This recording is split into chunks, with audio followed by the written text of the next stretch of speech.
el que estic veient és que a xarxes ha guanyat molta presència i pareix fins i tot de moda, no? Entre la gent més jove, el gastar el català o el consumir contingut en català. I crec que això és molt bona senyal, perquè si sabem arribar a la gent jove, ahir ho tenim fet. Crec que és necessari que se'ns motive, que apareguen aquests nous premis precisament per motivar al jovent a seguir fent aquest contingut en la nostra llengua.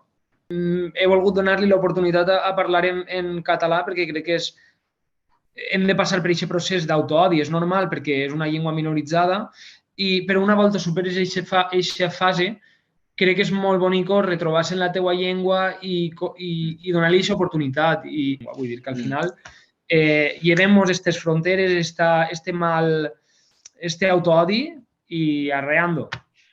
Començar fent personatges exclusivament i va anar bé.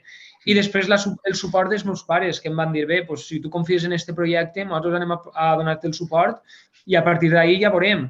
I bé, va passar 1 any i mig fins que vaig poder començar a ingressar alguna coseta i a poc fins a dia d'avui. El contingut era el contingut en valencià. I ara, què és el contingut en valencià? Hi ha de tot.